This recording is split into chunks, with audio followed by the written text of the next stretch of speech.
मुख्यमंत्री डॉक्टर मोहन यादव की अध्यक्षता में आज भोपाल में मोहन कैबिनेट की बैठक संपन्न हुई। बैठक में प्रदेश हित से जुड़े कई अहम प्रस्तावों को मंजूरी दी गई है। कैबिनेट के फैसलों की जानकारी मंत्री राकेश सिंह ने दी। कैबिनेट ने मंत्री फसल बीमा योजना के तहत विंड्स कार्यक्रम में प्रदेश की सभी तहसीलों में ऑटोमेटिक वेदर स्टेशन लगाने का निर्णय लिया। इस केंद्र समर्थित योजना की कुल लागत 434 करोड़ रुपए है, जिसमें राज्यांश के रूप में 147 करोड़ रुपए की मंजूरी दी गई है।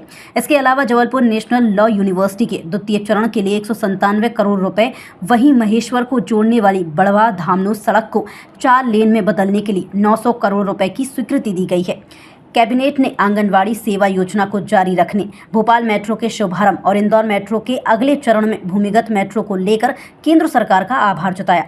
साथ ही भोपाल मेट्रोपॉलिटन रीजन पर भी चर्चा हुई, जिसमें भोपाल सहित रायसेन, विदिशा, सीहोर, नर्मदापुरम और राजगढ़ जिले शामिल हैं। बैठक में वृंदावन ग्राम योजना पर भी चर्चा हुई, जिसके तहत हर विधानसभा में एक गाँव विकसित किया जाएगा। अब तक 193 विधानसभा में चयन हो चुका है। अभी जैसे 20 तारीख को माननीय मनोहर लाल जी खट्टर के द्वारा मेट्रो ट्रेन की भोपाल में विधिवत शुभारंभ हो गया है।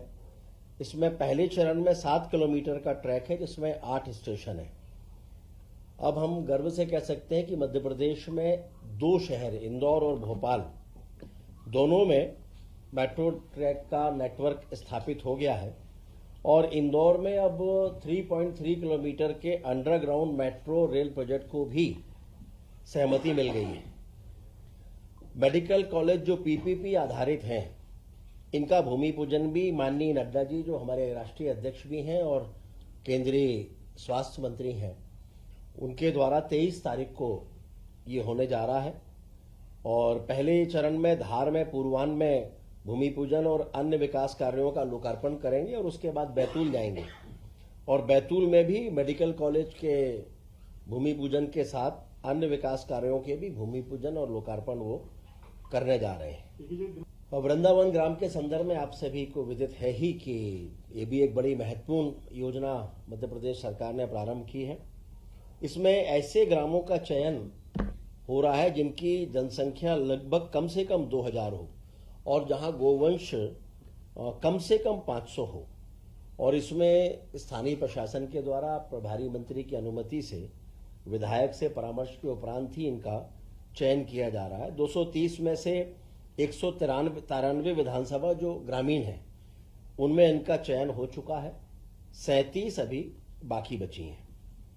गायों की संख्या के आधार पर चयन हो रहा है। गायों की संख्या और वहां की आबादी लगभग मिनिमम 2000 और गोवंश कम से कम 500 उसके आसपास होना चाहिए।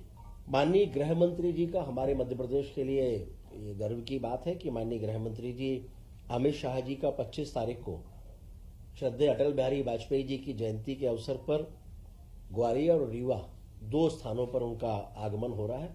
ग्वालियर में प्रातः 11:30 से दोपहर 2 बजे तक वो रहने वाले हैं।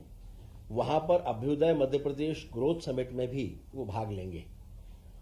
कैबिनेट में आज ये भी चर्चा हुई है, माननीय मुख्यमंत्री जी ने निर्देशित किया है कि अलग अलग प्रदेश के जिलों में जितनी भी महत्वपूर्ण समितियां हैं जिनकी अध्यक्षता प्रभारी मंत्री करते हैं, उन सारी समितियों का गठन भी जिलों में चर्चा उपरांत हो जाए और उनकी बैठकें वो भी जहां जहां प्रभारी मंत्री की उपस्थिति में होने वाली हैं, जैसे रोगी कल्याण समिति है, जिला शहरी अभिकरण है और वृंदावन गांव अनुसरण समिति है, जिला विकास सलाहकार समिति है, इनकी बैठकें भी लगभग सभी जिलों में हो जाएं और जिन समितियों में मनोनयन होना है उनके बारे में भी आज ये निर्णय हुआ है कि शीघ्र उनमें मनोनयन भी हो जाएगा।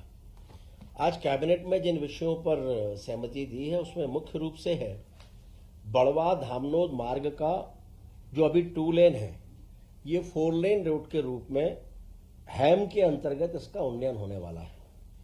ये लगभग 2 NH को जोड़ने वाली है और उसके साथ साथ महेश्वर जैसे प्रमुख स्थान, उसको भी इसके माध्यम से कनेक्टिविटी मिलने जा रही है आसपास। ये बनने के बाद ये हो जाएगी 100 किलोमीटर प्रति घंटे की स्पीड होगी, तो स्वाभाविक रूप से उस पूरे क्षेत्र को इसका अत्यंत लाभ मिलने जा रहा है।